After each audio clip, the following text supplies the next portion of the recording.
Wagi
Yeah.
You see, ladies and gentlemen, here you see the army of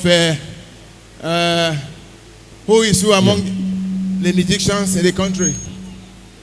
In the first place, I will start by telling you that This band started about 40 years ago.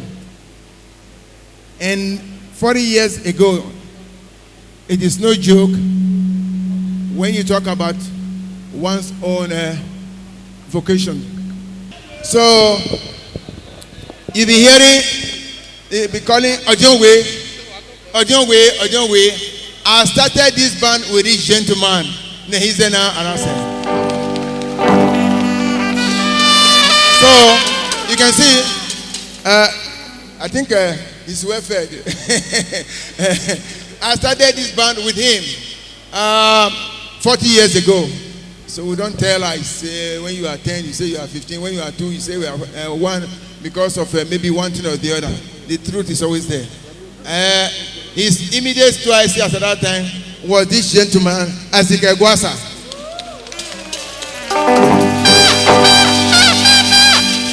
And you see, people like there are a lot of my grandchildren in music. Say, for example, Nwangbe is one of those many grandchildren I have in music. This is the master of Nwangbe. So incidentally, I'm Nwangbe's grandfather. So people thought somebody else taught Nwangbe. This is the actual master, and I'm his sole master till tomorrow, till any time in the day. So and so on, gentlemen. So I say now, see, there are a lot of persons around.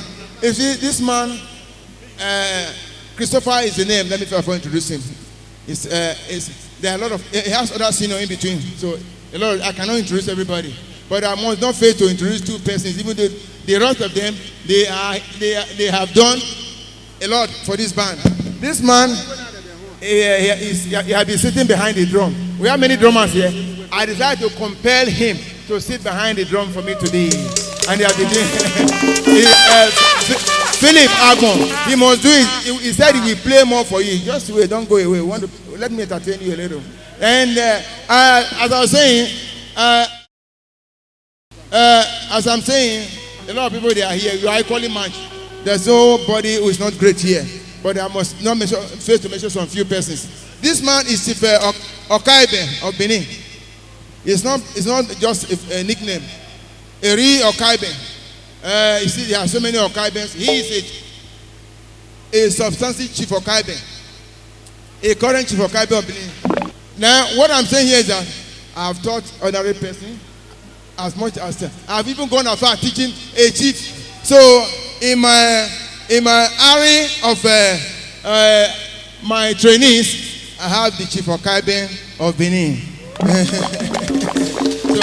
So I will not, if I keep on introducing them, each one, everyone is equally important here. And so please, I will crave your indulgence, gentlemen. You are all good. So that is why the people you see in this uniform, they are my old members. They are into their own. They are into their own. They are doing their business. Incidentally, they just nearly retired Inspector General of Police, and this man, they are first cousins. Arase, Solomon Arase, this Nezena Arase. So. The music exponent, Akabaman.